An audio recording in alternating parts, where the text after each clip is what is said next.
As we approach retirement or settle into this new phase of life, many of us begin to reflect on our achievements, our challenges, and the legacy we hope to leave behind. Some may wonder whether it's too late to set new goals and learn new skills or even overhaul long-standing habits. Others might feel ambivalent about the changes retirement brings, even unaware or perhaps a little nervous about it, unsure of how to maintain a sense of purpose without the structure of our daily jobs.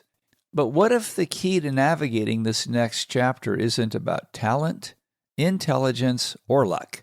What if the secret lies in something more straightforward, more achievable, and most importantly, something that can be developed at any age? This is where grit comes in.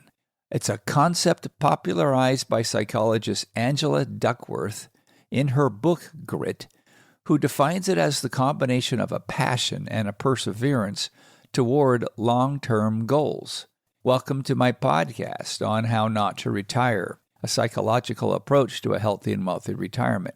This is episode 30 called Grit. Greetings, I'm your host, Dr. Richard Himmer.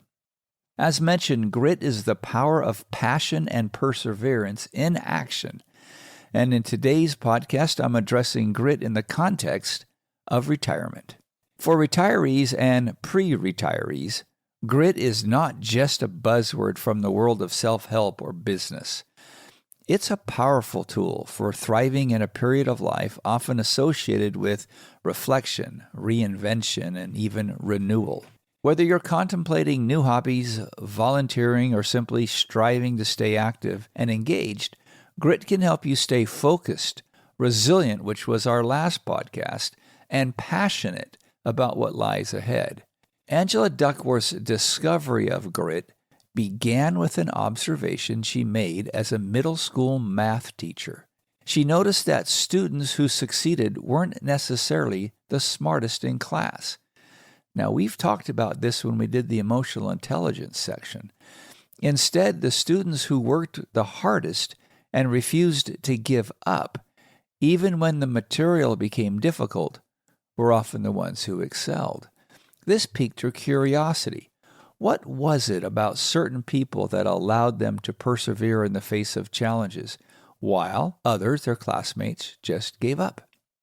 To explore this question, Duckworth left the teaching profession and she pursued a PhD in psychology at the University of Pennsylvania, where she sought to understand the nature of success.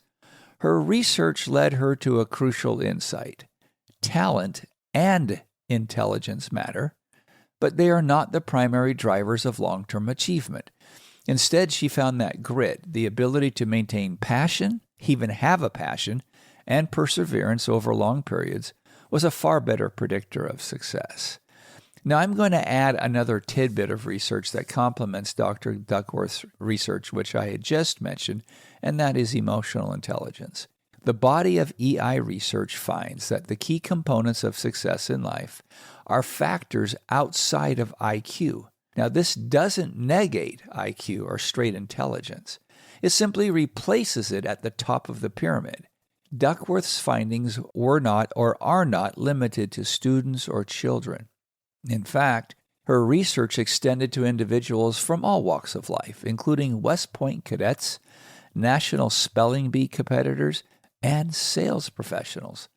Time and time again, her studies showed that individuals who demonstrated high levels of grit consistently outperformed their peers, regardless of their natural talent or skill level. So how do we develop grit, especially later on in life? And can it really make a difference regarding the challenges of aging, retirement, and finding new meaning after decades of work and doing it a certain way?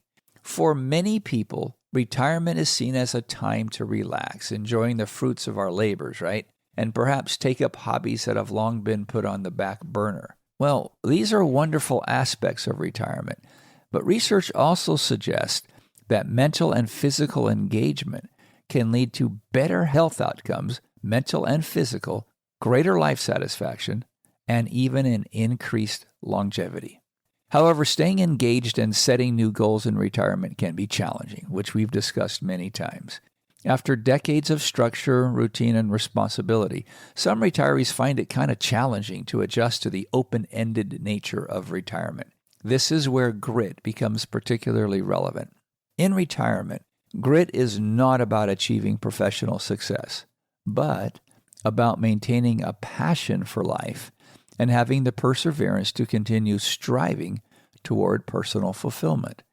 So, consider the following areas where grit can play a crucial role in retirement. So, we're going to cover 4 of them. Number 1, learning new skills.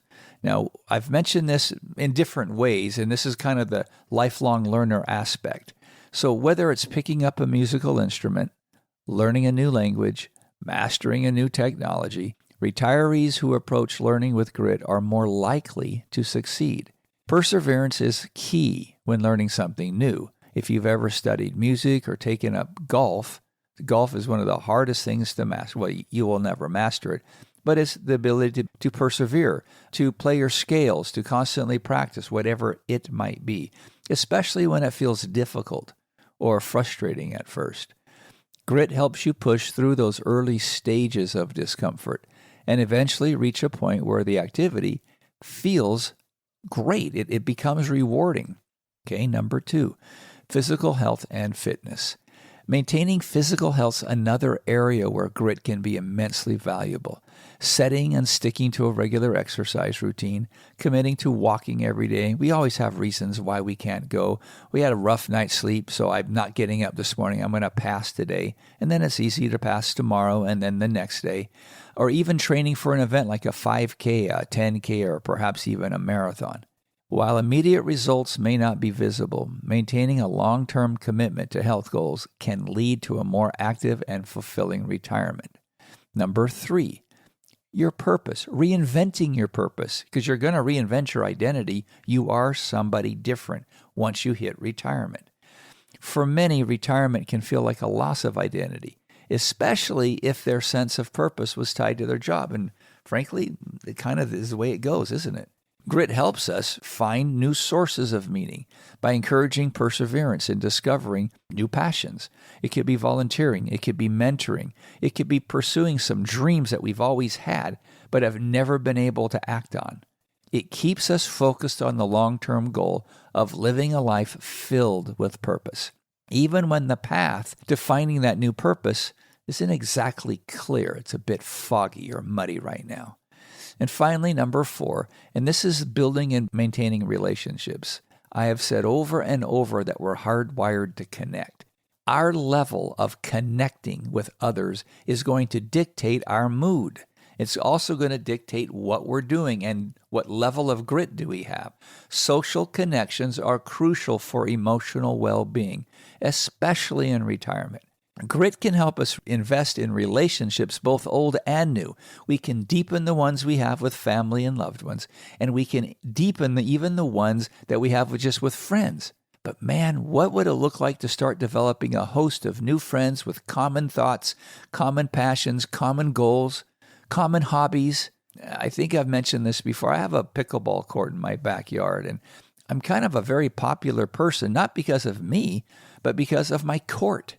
We invite people over regularly to play, and I'm not always playing with them, and my wife doesn't really play except with the grandchildren. But what an amazing social thing this has become for us. We have sometimes 12 or 15 youth over, from age 12 to age 18, and then we have another set of young adults who come over about every 2 or 3 weeks and use our court somewhere between ages 18 and 24. It's very fun to intermix with them. We just go out and chat with them every now and then. It's usually during the workday, and both my wife and I are still working, even though we're in our later years, in our retirement type years. Okay, so back to where we were, just kind of getting off on that building relationships idea. Another idea with building and maintaining relationships is joining a club. My wife and I actually go to a workout place where we have a trainer work with us just to be specific at what our goals are. And she's had some challenges with her back, and that's pretty common. I've had challenges with my back. So that's great places to go, but to stay engaged. So let me share a little bit about Angela's journey that she had. I found it quite amusing, especially given how Martin Seligman, the author of Positive Psychology, who was her mentor, by the way, got involved. So her ideas were influenced by Dr. Martin Seligman. He's a prominent psychologist, and as mentioned, he's the pioneer of positive psychology, along with Mikhail Csikszentmihalyi. Seligman is really known for his work on optimism, resilience, which we covered, and well-being. And he encouraged Duckworth to delve deeper into the factors that make some individuals more successful than others, despite having similar levels of talent or intelligence.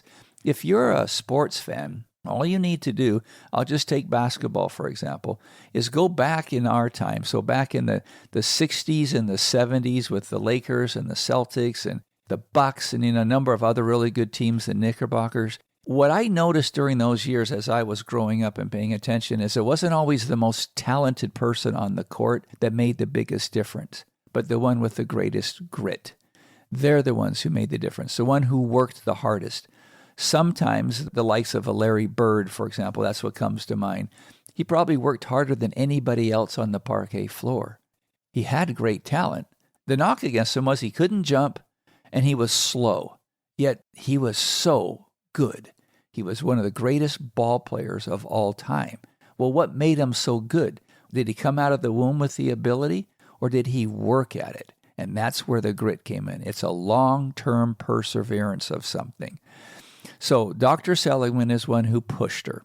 And one day while they were talking early in this process of her trying to discover what makes for someone who's successful, Dr. Seligman was chatting with her about running. Now, she had told him that she had just taken up running and that she didn't like it very much. She found it difficult and uninspiring. And she's kind of a geek-type mindset, very intelligent. I mean, I'd probably say it sucks. It's just no fun. But hers was uninspiring and difficult. She confessed that she would distract herself by listening to music on her Walkman. Now, there's a blast from the past during her runs, using it as a way to pass the time without focusing on the discomfort or the effort involved. To which Seligman offered her a crucial insight. He explained that if she truly wanted to improve as a runner, she needed to approach it with deliberate practice, a focused, intentional effort aimed at improvement. Now, just give that a thought for a second. He didn't say, good job, you're doing a great job. He didn't at all. He said, well, you're actually not going to make much progress. And you're probably never going to get anywhere in the way you're approaching it because you're not deliberate about anything you're doing. Running while distracted by music isn't going to help you get better. Instead, it's better to concentrate on pushing yourself and paying attention to your form, your breathing, and your pace. And just as a side note, I was running marathons when I first read this, and I was listening to music when I ran. And then I realized he's got a point. So the only music from that point on that I listened to, it was rarely vocals. It had a certain cadence because I knew what cadence I had to do. I knew what my length was on my stride after reading this. And I thought I'm going to be a little bit more deliberate, purposeful, if you will. I'm going to run a certain way. I'm going to make sure my form is correct, and I studied that. Make sure my shoes are tied the right way. I had to study that. And then my cadence has to be consistent. And when I started doing that, my times started dropping and my enjoyment. And if you've ever run marathons or long distance, there are some times it really just isn't fun until you hit that runner's high. And after the workout, you just feel so dang good. But during this process, and when Angela was talking to Dr. Seligman, he planted the seed for her understanding of now called grit. She realized that success wasn't about showing up or putting in your 10,000 hours. It was about pushing beyond the comfort zone and working with a purpose. So I wasn't in the room, of course. I've read about it, but I can imagine how this conversation might have gone. So I kind of put together, taken from her personal story from the book, maybe what this little conversation looked like. So I can hear Angela saying, Dr. Seligman, I've started running lately, but honestly, I don't really enjoy it. I just put on my Walkman and I try to zone it out until it's over. Seligman probably raising an eyebrow, your Walkman. So you're not really focusing on the running, are you? To which she would reply, not really. I just want to get through it. I distract myself with music so I don't have to think about how hard it is. Seligman nodding thoughtfully. Well, that's one way to do it. But if you're serious about improving, you might want to ditch the Walkman. You see, real progress comes from deliberate practice, focusing on what you're doing, especially when it's hard. You need to pay attention to your form, your breathing, how your body feels. That's where the learning happens. Angela, thinking about it, goes, so you're saying I should actually focus on the discomfort, push myself deliberately? Exactly. It's not about just putting in the time or finishing the run. It's about pushing your limits and improving bit by bit. That's where the grit comes in, sticking with it even when it's tough and focusing on getting better. This conversation, as mentioned, really stuck with her. It really got her thinking, and she realized that effort wasn't everything. It's about focused effort, aimed at constant improvement, even in the face of discomfort. Our workout this morning is our trainers, our first one to this particular gym, and that's what she did. She would get us warming up, she'd take us through, and then she said, now we're going to hit a 10, a 9 or a 10. I want this to be your max, to where it's a breakthrough position. And so we did our reps. We start with 10 at a lightweight, then we would go down and do 6, 8, and then the last one would be our 10, and then she'd give us a minute to rest, and then she'd take us to a new apparatus or a different form of doing the same muscle group, and then she'd push us again. After every single workout, she wanted to know what our numbers were. Were you at a 5? I need you to be at about a 5 or 6 on the first one. Were you at a 9 or a 10? That's where we want you to be. And then she'd record it. So the next time we do that workout, it's not only just deliberate, but she's recording it. And next time we get together, we know where we're going to start, we know what we're going to do, and we know what our numbers are going to be. So how does this apply to us? So for retirees, Seligman's lesson on deliberate practice can literally be transformative. Whether it's learning a new skill, improving physical health, or fostering relationships, approaching these areas with intentional effort can lead to more meaningful and lasting achievements. It's not about being perfect or being a perfectionist. It's not about achieving success immediately. I really want to do well at golf, and I've been working at it for 6 years right now, and I can tell you success is not part of my vocabulary at this stage of my learning.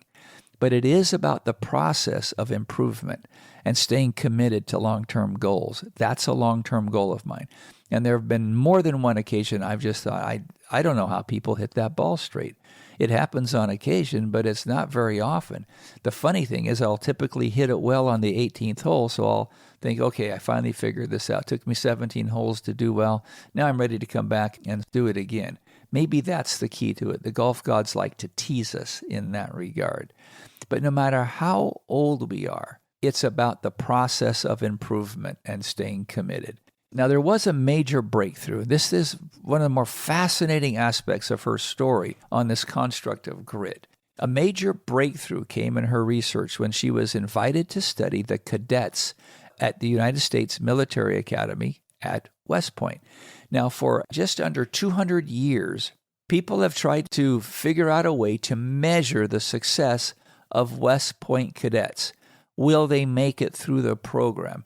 Specifically through the initial part of the program where the cadets undergo a brutal initiation known as Beast Barracks. It's physically and mentally demanding, and it goes on for 7 weeks. And it's designed basically to kind of filter people out. Well, no one has ever, up until Angela Duckworth's research, come up with some sort of an assessment that can give the military academy accurate data to predict if someone is going to make it or not, except now we do. So despite an intense selection process leading up to it, this is before Duckworth, they based it on academic scores, physical fitness, and leadership potential. Many cadets would drop out during the Beast Barracks process. So Duckworth and her team were tasked with figuring out why some cadets succeeded while others did not. After analyzing the data, they found that traditional metrics like IQ, athletic ability, and leadership potential did not fully explain who made it through the program. Instead, the best predictor of success was grit. specifically the ability to persevere in the face of adversity and maintain passion for long-term goals. Just like emotional intelligence in relationships at work, IQ is no longer at the top of the mountain. It's been kicked off. It never should have been there, but our society, for the last 4,000 to 5,000 years of recorded history, puts all their onus of importance on the IQ. I think, therefore I am. Well, maybe not. Maybe it's not just that simple as some philosophers would have us believe. So once they discovered that this best predictor was grit, they went about to develop a grit scale, a tool that measures an individual's perseverance and passion for long-term goals. The scale asks people to rate themselves on statements such as, I finish whatever I begin, and I am a hard worker. Through her work at West Point, as well as studies on high-achieving individuals in various fields, Duckworth consistently found that grit was a better predictor of success than talent or intelligence. If you want to take the test, just Google grit. You can find a test in there. It's not complicated. I downloaded it and I use it in my business, and I use it with clients on occasion. For retirees and pre-retirees, the lessons from West Point are quite clear. Success in any endeavor, whether it's maintaining physical health, learning new skills, finding new purpose, discovering your identity, requires grit. Making new friends, grit. Deepening relationships, grit. Healing, mending broken relationships, grit. It's not about being the most talented, best looking, tallest, shortest, or gifted. It's about sticking with your goals and putting in the effort even when it's hard.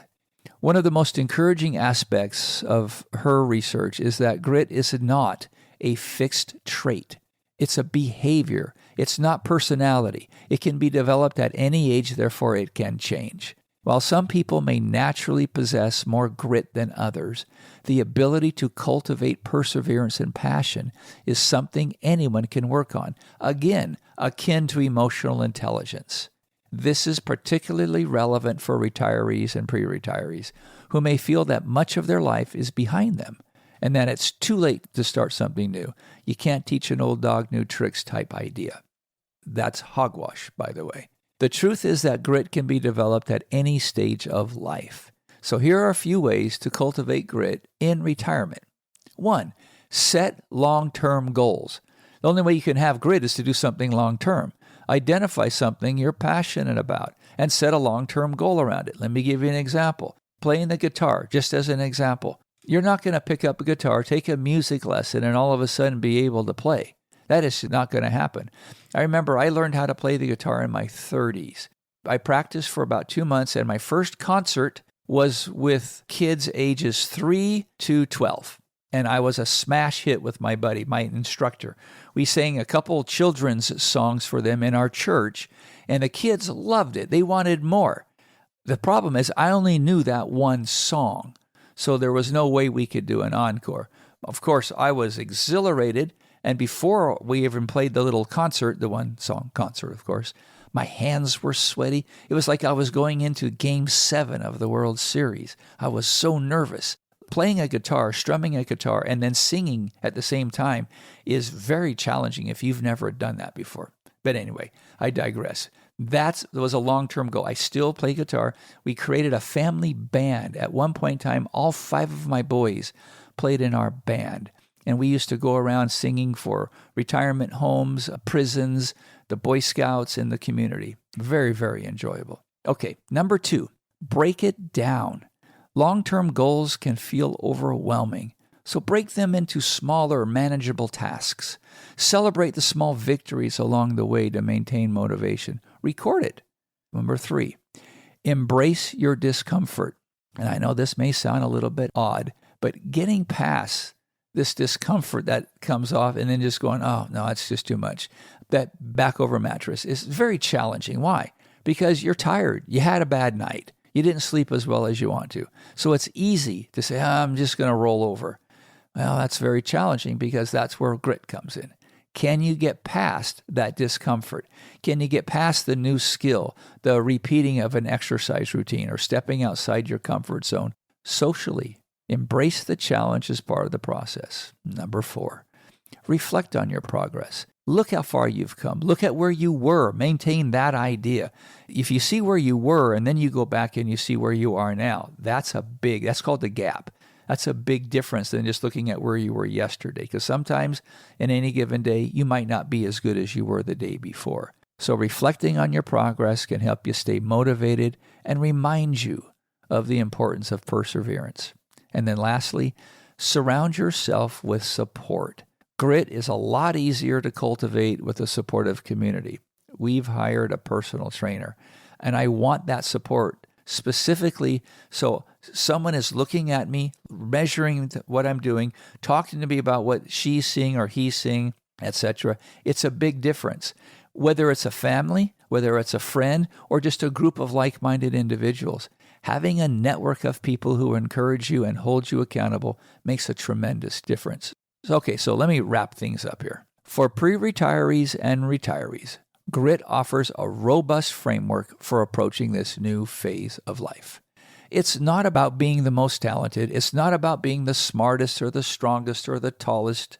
It's about staying committed to your goals, maintaining a passion for what matters to you, and persevering through the challenges. By cultivating grit, you can take on new challenges, find new sources of meaning, and continue growing even in retirement. Dr. Duckworth's research shows that grit can be developed at any age. It's never too late to set new goals, embrace new challenges, and live a life filled with passion and perseverance. So whether you're learning something new, staying active, or finding a new purpose, grit's the key to thriving in retirement and beyond. Now, while I was researching this and writing about this, I kept asking, okay, then, what is the key difference between resilience and grit? And so in my research, this is what I found. There are 5 aspects that differentiate resilience versus grit. And if you haven't heard the podcast on resilience, go back after this one. It's the one right before. So in focus, that's our aspect. It's focus, key trait, the time frame, the main goal, and the example. Okay, so what is the difference? Focus. In resilience, the focus is bouncing back and adapting to challenges. It's learning from your mistakes. But in grit, it's sustained effort over time toward a long-term goal.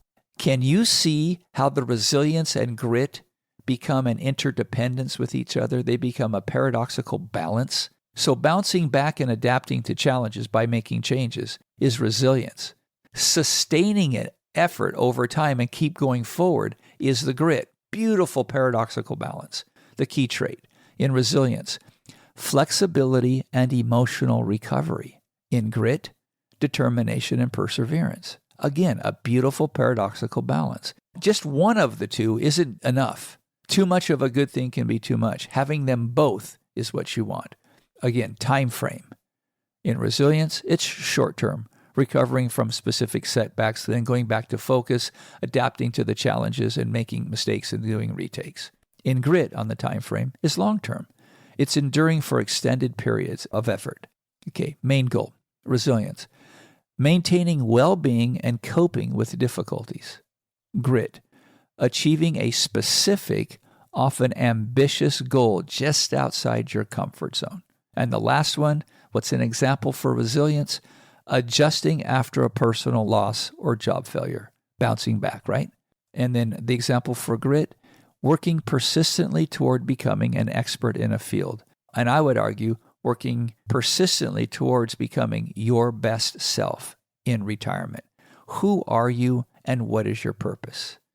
So how do they work together?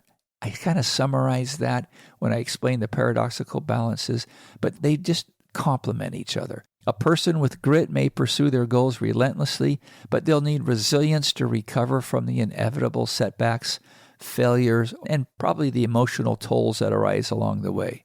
Conversely, a resilient person might adapt to difficulties and bounce back from the adversity, but they'll need grit if they're going to be committed to achieving a long-term goal that's sustained over time. So the example that I would give here, and then we'll finish this up, An athlete training for the Olympics needs grit to stick with their training regimen day after day, year after year, despite injuries or slow progress. However, they also need resilience to recover from those injuries, handle the emotional stress, and keep moving forward after a loss. So in summary, while grit and resilience are crucial for overcoming challenges, they serve different functions. Remember, resilience helps you bounce back, and grit keeps you going. Understanding both qualities and how they interact can help you navigate challenges more effectively, whether with the short-term struggles or towards a long-term, far-reaching ambition. So remember, as we conclude today, instead of trying harder or sticking to old patterns that aren't working, try something different. Grounded in timeless, universal principles, face your challenges with an open mind, making the adjustments along the way while working persistently towards your best self.